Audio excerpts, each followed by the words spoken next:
Hey guys, it's Gretchen. Welcome back to Namaste and Play. I'm back. Woo woo.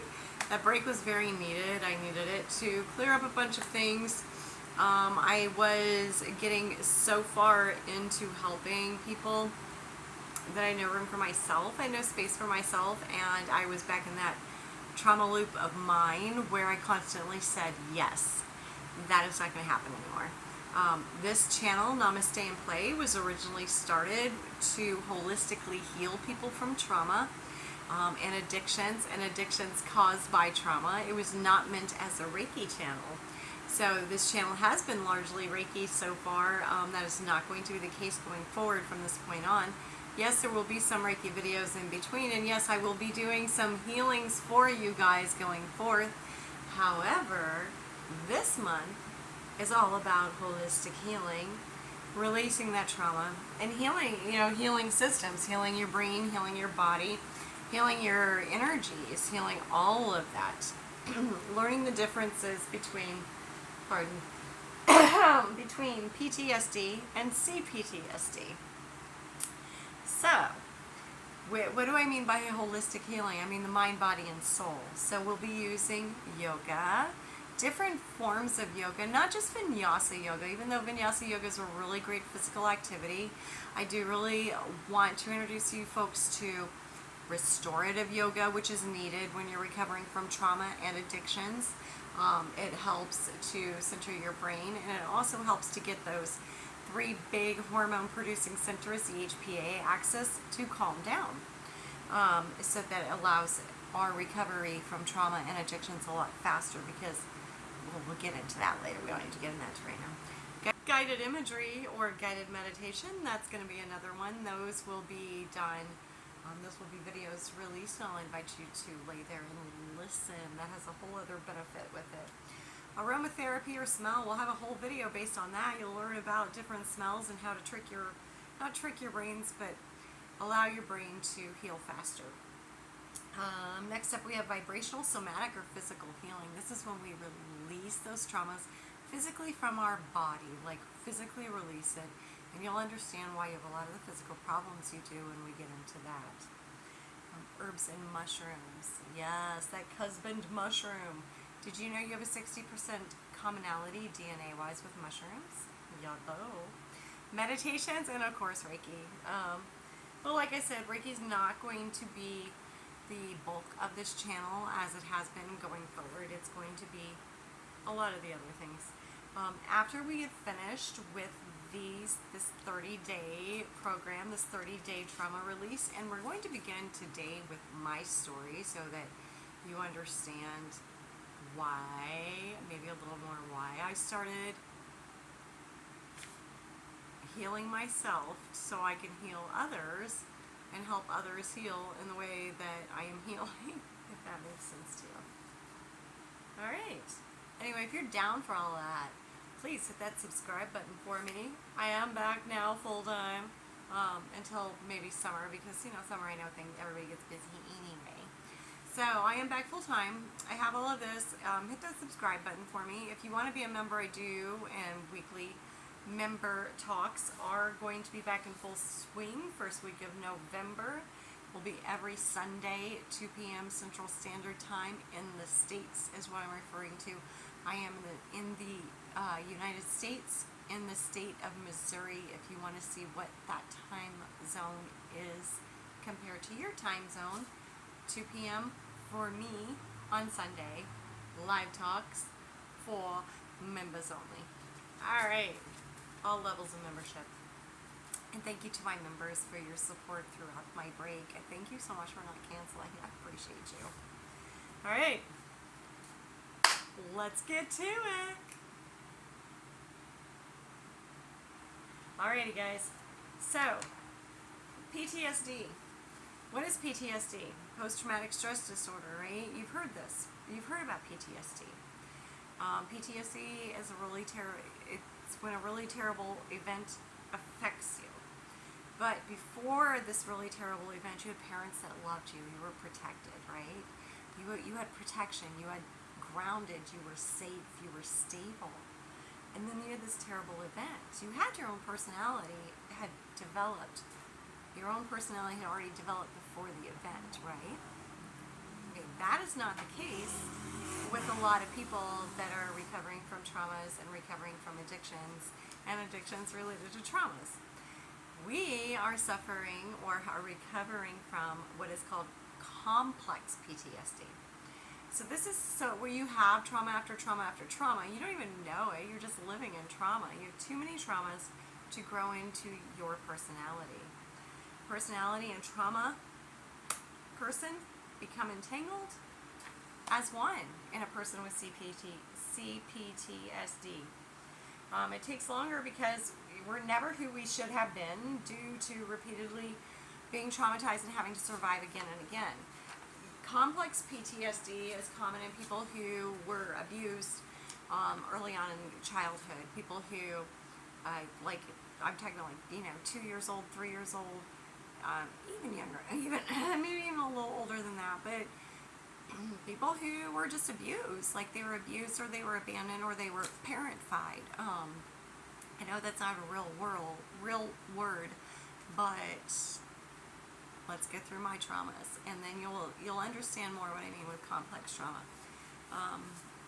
Yeah. And with my trauma, I have been recovering from food insecurity, housing insecurity, money insecurity, clothing insecurity. Pretty good with the rest of it. Yeah. So natural disasters, I'm just going to tell you the natural disasters that I've survived. I've survived 3 earthquakes, 1 mudslide, 2 tornadoes, 1 wildfire, 3 hurricanes, and 2 floods. These are things that have taken homes, just taken a lot from me. Alright, so let's get into all of the trauma. Maybe not all of it, but a good chunk of it. At the age of 2, my mother left to kill herself. She did not kill herself. She left us with our grandparents. At the age of 5, she came back, married to a child molester. From 5 to 9, I was molested by my stepdad and beaten by my mother. About 6, I became the parent.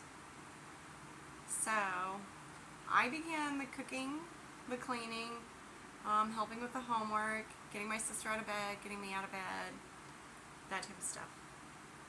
At 9, we got to move to Austin with Mom and new stepdad. Didn't get beaten as much because she didn't want to be an abuser in front of new stepdad. New stepdad was really cool. He was really good. So it was okay in Austin for a little bit between 9 and we moved there halfway through 4th grade, so 9 and a half, almost 10. When I moved to Austin, there was a little boy, and I remember his name, named Lance Wheatley. Lance Wheatley barked at me because he had a German Shepherd named Gretchen, and he called me a Nazi because my name was Gretchen. Okay? Great. So that was my intro in 5th grade to Lance Wheatley, who was this popular boy. So fast forward just a little bit to 7th grade. 7th grade and junior high sucked so bad. So into 7th grade, and I was always a little different dresser, so people, they made fun of this one dress that I really loved. Anyway, I got bullied. My bully ended up moving in next door to me. She moved in next door to me. I think I tried to kill myself the first time within 3 weeks of that happening. I took a handful of pills. My mom did not give me the help I needed. Oh, and her and Cole's stepdad were split at this point. He drove down from Killeen, which is above Austin, to check on me because he found out I tried to kill myself. So he drove down to check on me. They didn't call the hospital, they didn't call anybody, they didn't even take me to a mental health professional. They got me no counseling. Didn't even tell the school counselor, told nobody, just dealt with it at home. Mental illness, ooh. Also in junior high, there were 3 girls. Jenny Kindred, Kelly Cartwright, and Stacy Bell. Yeah, I'm not salty at all. Keep in mind, I'm 52, and this should happen when I was 12, so 4 decades ago. These girls were the mean girls of my junior high, Betachek Junior High in Austin, Texas. So these girls invited me for a slumber party, and I was like, oh my god, finally, they want to hang out with me. Oh, cool. here's like stupid, naive Gretchen. Do you know why they invited me to spend the night? Because I was overdeveloped chest-wise, and they wanted to see if I stuffed so they could make fun of me at school if I did. To their dismay, I did not. Anyway, so that was 7th grade for me. And after that, we ended up moving up to Killeen with the stepdad because my mom, was mom with us for that part? No, she moved up to Killeen with us, but then she moved to California and left us in Killeen with the stepdad. So she moved to California, which if you're familiar with the states at all, Texas is here. Oh, it's backwards. Texas is here. California way over here. So she moved away from us to get her shit together and send for us within a couple of weeks. It was not a couple of weeks. Got into a car wreck at 13. That one wasn't that bad. My stepdad, me, my sister, my stepdad's friend, we had gone to the movies and then we went to get Dairy Queen afterwards and got the dip cones. He choked on one of those, like the chocolate. He was driving, choked on one of the chocolate, and like was starting to pass out. We were fortunately on a slow street, and we coasted up into a steel girder of a bank. I was trying to hit the brakes. We were all screaming "brake," and that's all he heard when he passed out. So he was okay. Everybody was okay from it. It was just a little traumatic because we were kids. Anyway, same age, grandma, my mom's mom, calls CPS and makes us move to my aunt and uncle's house, my mom's sister's house, because we're not living with a blood relative and it could be dangerous and blah, blah, blah. Keep in mind, so far to this point, this dude's the only decent human being in my entire life. Only decent adult in my life. Okay? So we moved up to our aunt and uncle's house. Aunt's pretty cool. Ended up getting raped by the uncle. Uncle told on himself. Oh, prior to that, when I started school there, I got called a dyke at the school there. This was also in Texas. Got called a dyke and didn't make any friends at that school. Did maintain an A average. My average in English, I think my grade average was like 108 something. I did all the extra credit. Love school. Alright, anyway, raped by uncle. He told on himself. I got my shit packed up and I got sent away.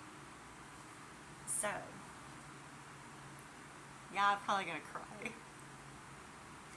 I worked through a lot of this, but I still feel a lot of it. Alright, I'm 14 at this point, BT dubs. My mom had to come get me because no one would take me. I was so mean at this point. All I did was fight and tell people off. They tried to send me to grandparents. That did not work well. I told them that they were crazy mother holes and they needed to mind their fucking business, and I was going to listen to shit and they couldn't make me. Anyway, at this point I'm pretty angry and I just want to get into fights. Actually, when I used to sneak out to go out, I loved the mosh pit. Mosh pit, huge release for me. Huge release.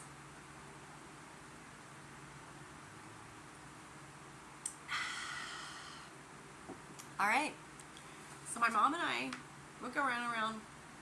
Anyway, she had to come get me. At this point, my sister was up at my Grandma Wilson's house, my mom's mom, the crazy woman who called freaking CPS because we were living with somebody who was actually taking care of us. Anyway, so she's up there. My mother sounds a lot like me, so when she called on the phone, my grandma was like, "This is Gretchen." So it took her a minute to get my sister back from crazy grandma. And yeah, no, I mean like legit crazy. Like she should have been on medication. And she was finally diagnosed as a sociopath when she was, I want to say 70. So she was really good at it. She was really good at it. Anyway, we moved to California. I ended up getting pregnant by this boy 3 weeks after we hooked up. So, got pregnant. Mom was unhappy about that. I wouldn't terminate. Ended up in foster care. Ended up back out of foster care. Ended up back in her care. Dragged me to Arkansas. Tried to talk me into terminating. Wouldn't terminate. Drove me back from Arkansas to California. To Arkansas because that's where her dad lived. back to California. Left me at the boy who got me pregnant's oldest sister's house outside her door. Handed me $50, all my shit in a bag, trash bag. I don't know what it is about my family, put shit in trash bags. So don't call me for help, you little fucking slut. Cool. Go inside. Boy who got me pregnant, his sister, literally deals meth. So my $50, they stole it within 2 days, and I was homeless. They threw me out. My shit in a trash bag on the street. About 4 or 5 months pregnant. 15 at this point. Nowhere to live. No money. No nothing. So,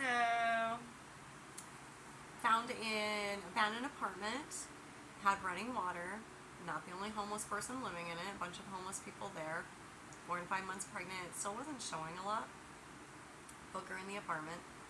And one of the apartments came at me like she was going to beat the holy shit out of me. You're not taking my territory, blah, blah, blah. Told her, I don't want your territory, I'm pregnant, I want a job. So she ended up being my biggest protector. So, her name was Honey. Honey. I used to call her Honey Bee because she was the queen bee. Anyway, so Honey the hooker, she was the one who protected me. I was 15, like I said. Couldn't get an apartment because I was 15. Couldn't get a job because I was 15. Couldn't do anything because I was 15. So what I do? I tested out of school because in California you can do this thing called the California High School Proficiency Exam and test out of school. It's a GED for people that are under the age of 17, or at least you could in the 80s. So I tested out of high school when I was 15. I got a car when I was 15 because I did work 2 jobs because I lied about my age. I worked as a waitress and I worked as a house cleaner. I did get housed up 1 week before I had the baby. My mother and the boy who got me pregnant's mother did help get me into that apartment, and they paid my rent for 3 months. After that, it was up to me because the guy who got me pregnant was a worthless piece of crap. Found out further down the road, and this should have been a sign because I did go to court with him once and I was confused as to what was going on in court, because they just wanted to parade me and the baby out to show that he was a stable man. So the guy who got me pregnant with my oldest son is a child molester.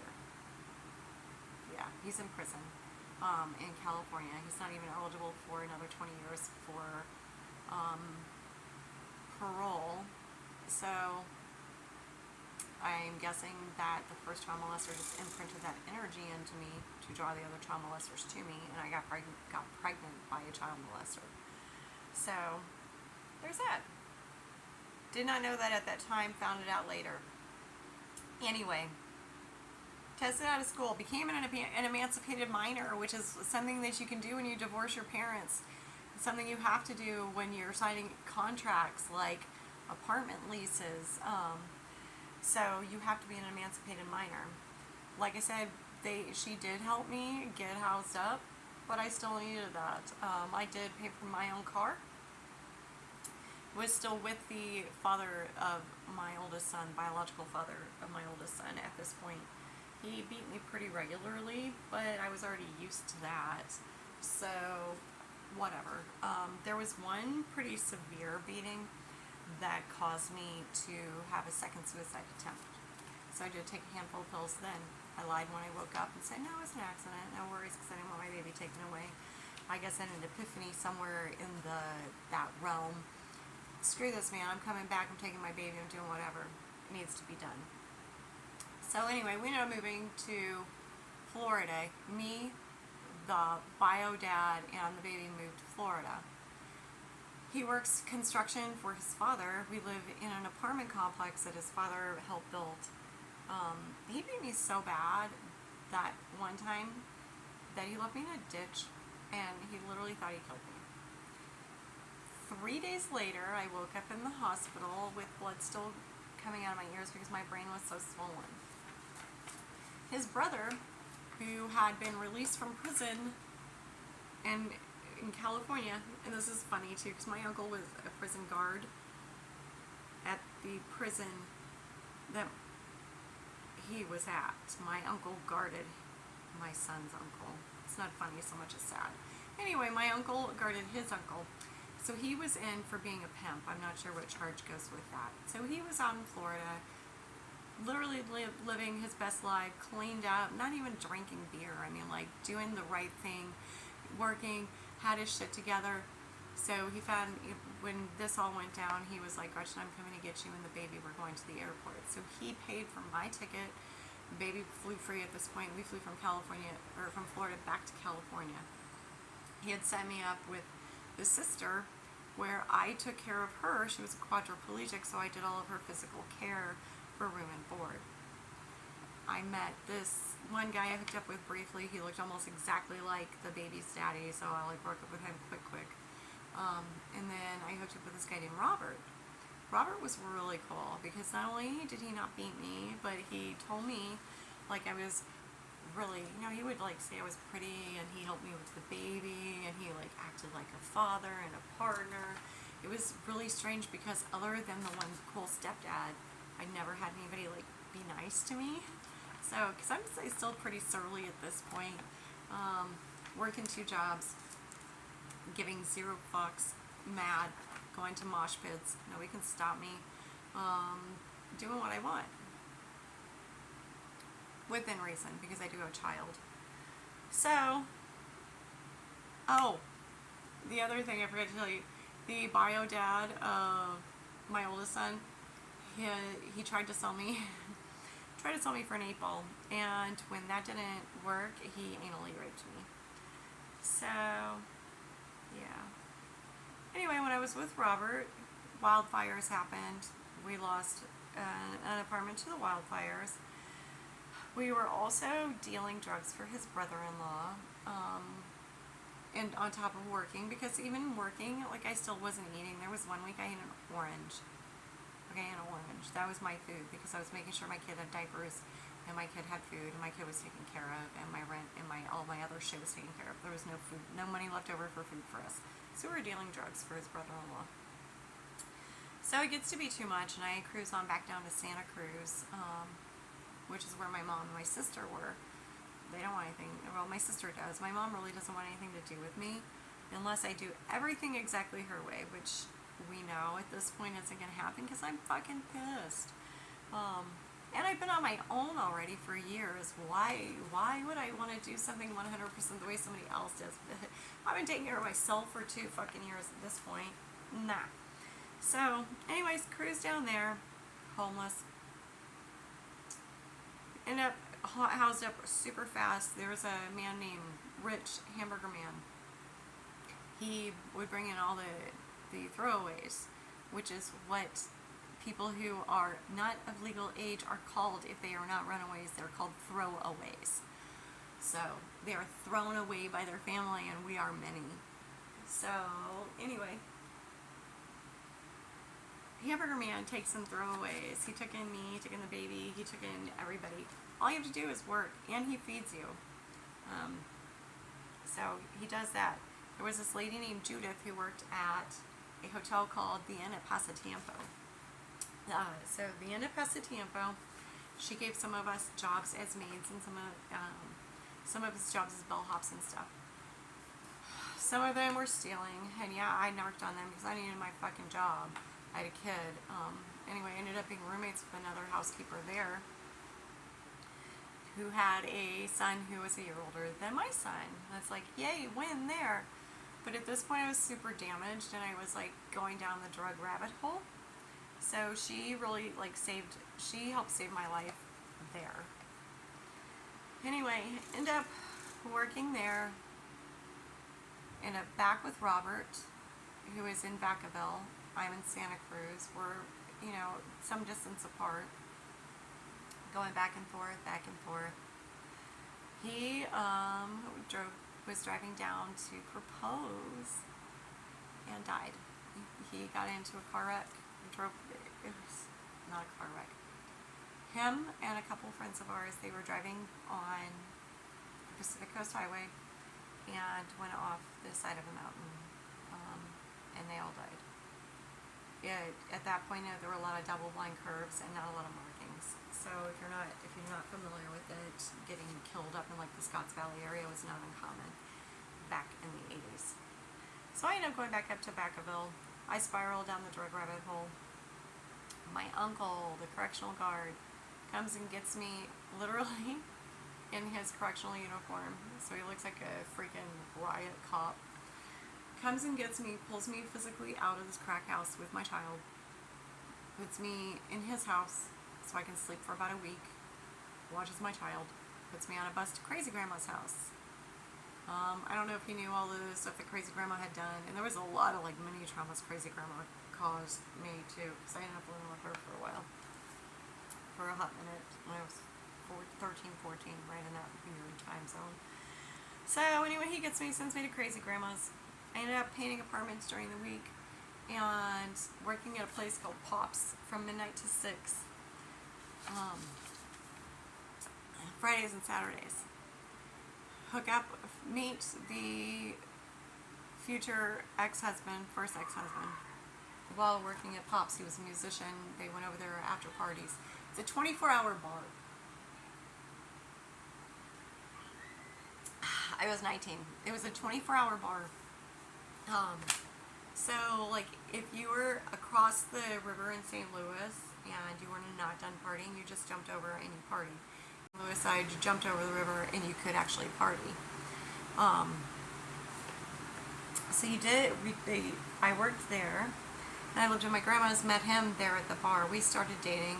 Hung out with him one weekend. Left the phone number for my grandma. Came back to try to get to my grandma's house, and she was watching the child for me. Okay, oh yeah, I'll watch him. You need a break, blah, blah, blah. I'll watch him, no worries. Called CPS on me, said I abandoned my child. She was a foster mother. I was 19 and a cocktail waitress. Who do you think they believed? It took me 6 months to get my kid back. In the meantime, found out I was pregnant, was broken up with the old boy over here, right? Future ex-husband.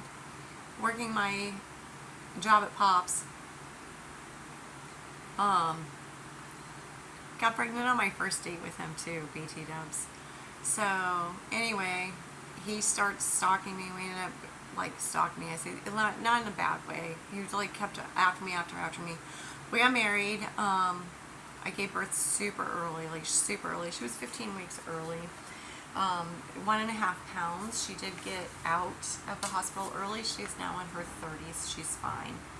So anyway, we were married, like I said.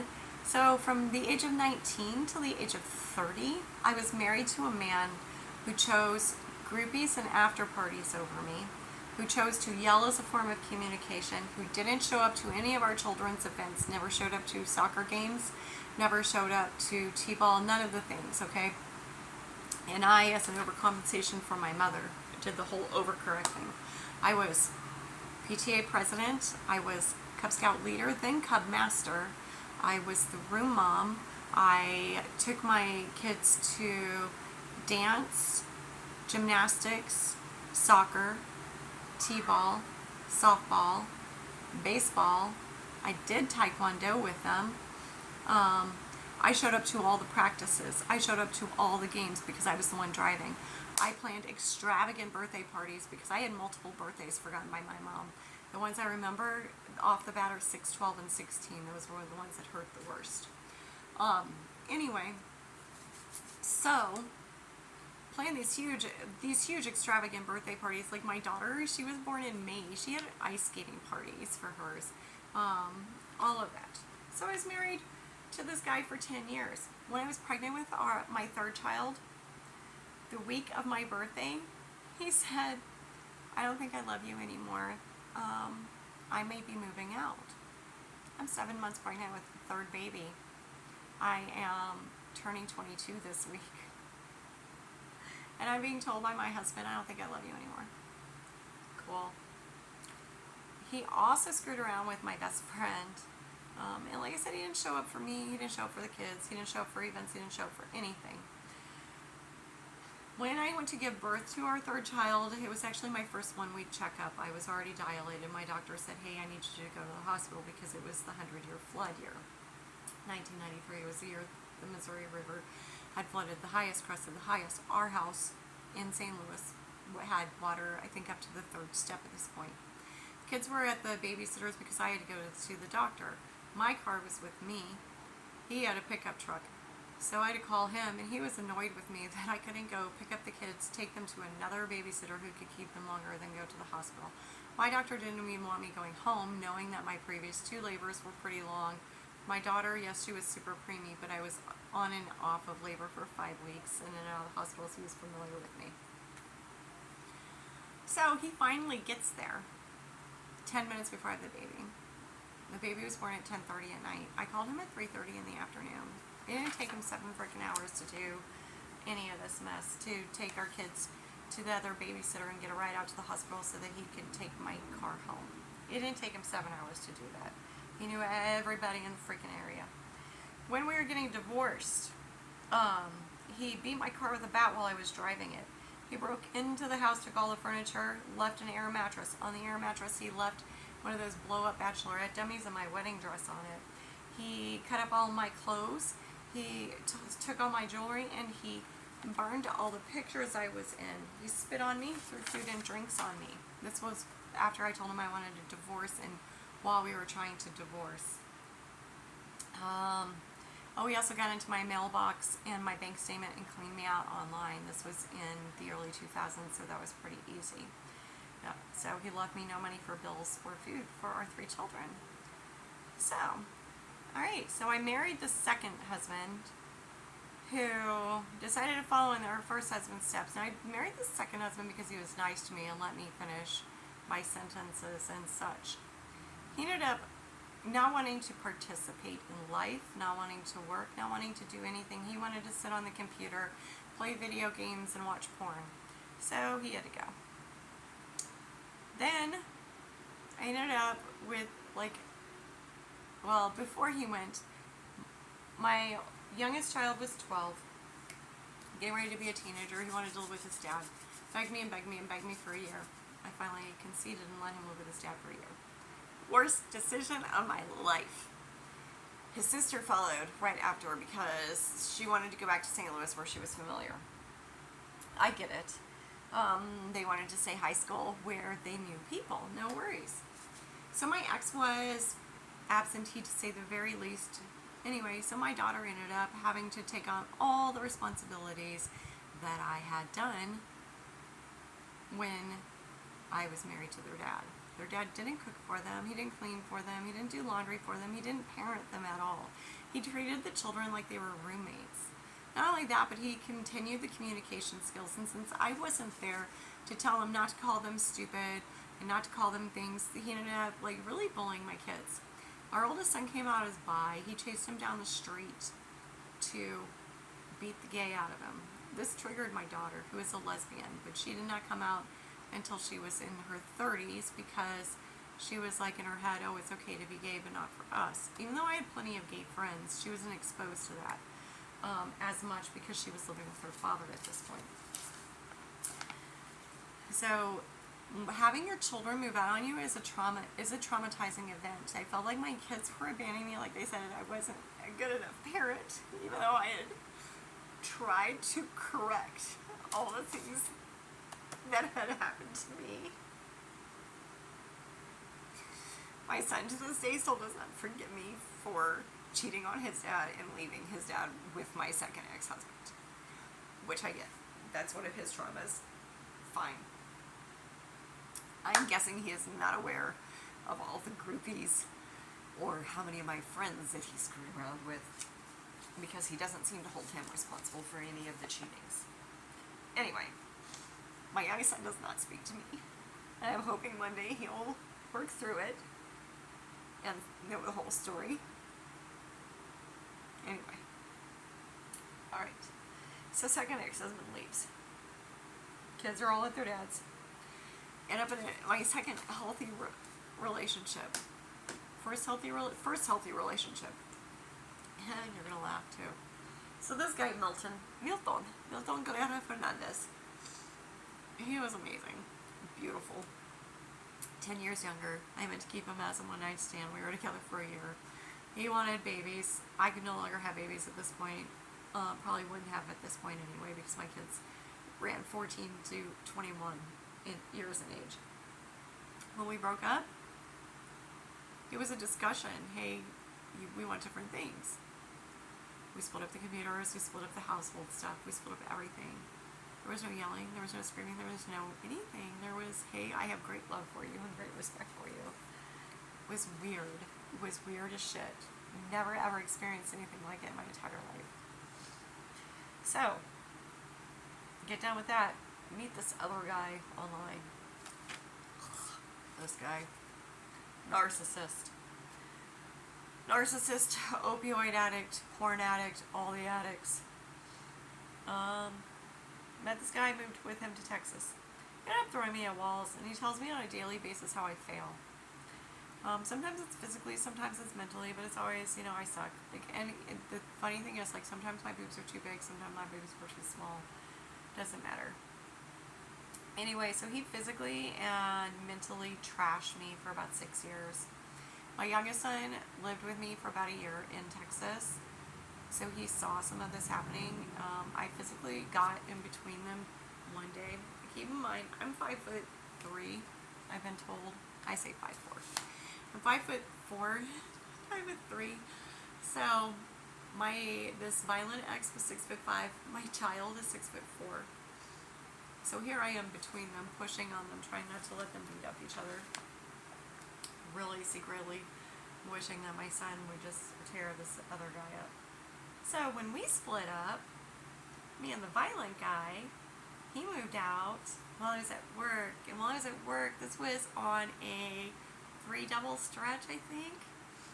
And then I was exhausted because he wouldn't leave the house, so I was sleeping in my car in a parking lot at this point too. Just for a week, so I knew I could deal with it.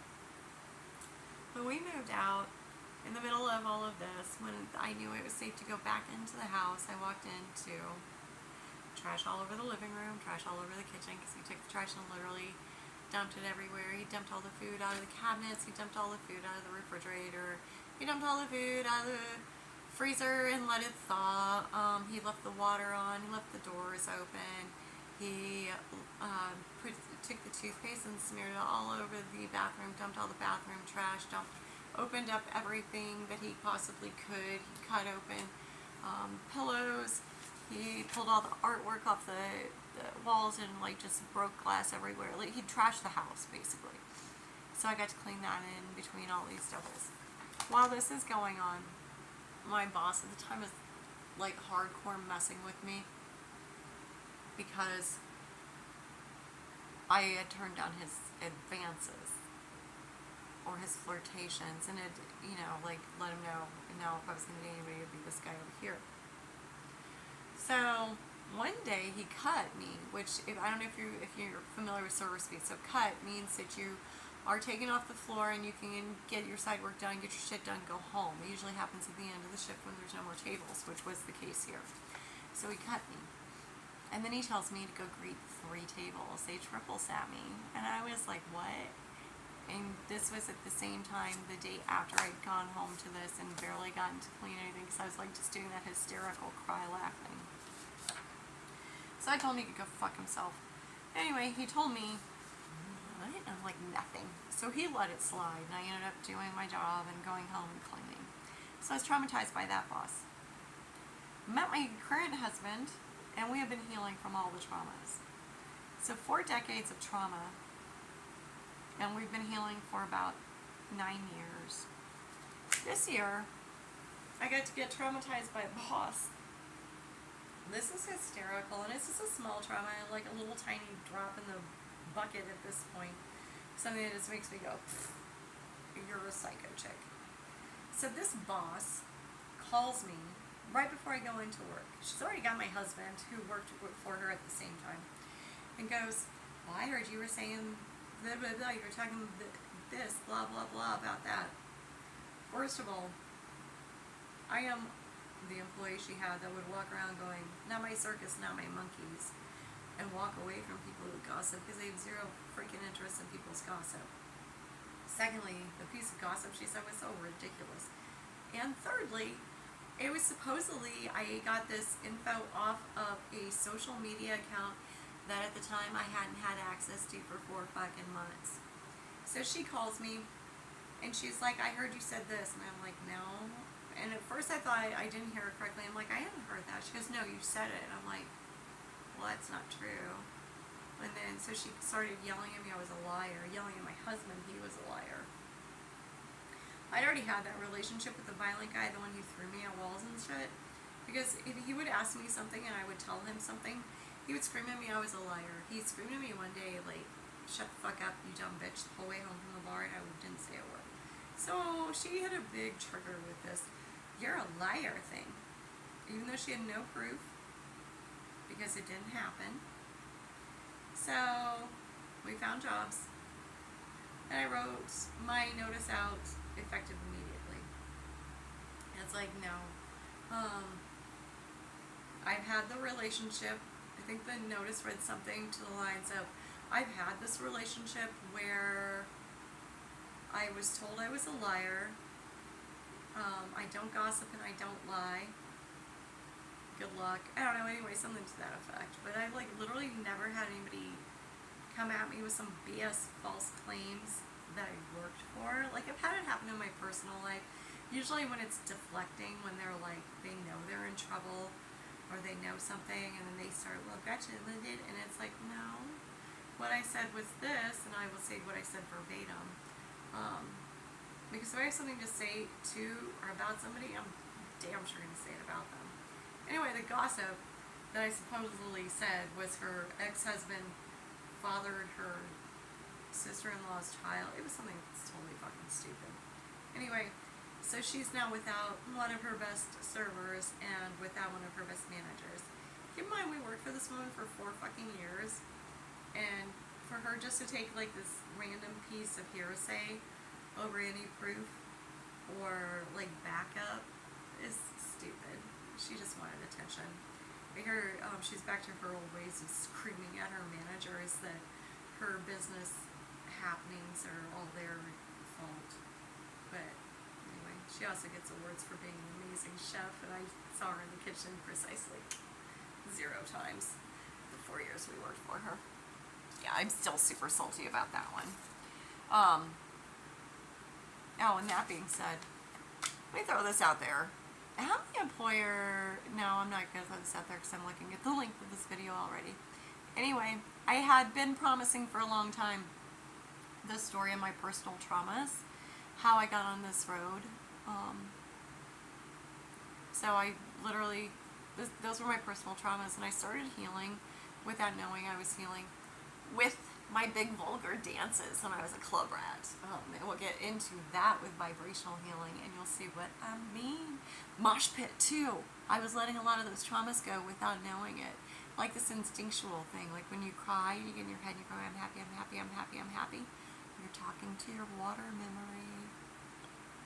All these things that you'll be able to use to holistically heal yourself and help others on their path of healing. Maybe even get some of your certifications along the way. I think with a lot of these classes, if you do enough of them, you should be able to get me up for your sound bath healing and some of your other certifications. So I hope you like this video.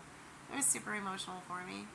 Anyway, if you like this and you'd like to see more in this trauma series, because this is day 1 of 30 for let's get rid of this shit, man. Welcome back to you, boo. Series. I'm not even sure what I'm going to call it. Please hit that subscribe button for me, and if you want to talk to me on a weekly basis, become a member. Until next time, namaste. I know, I'm a dork.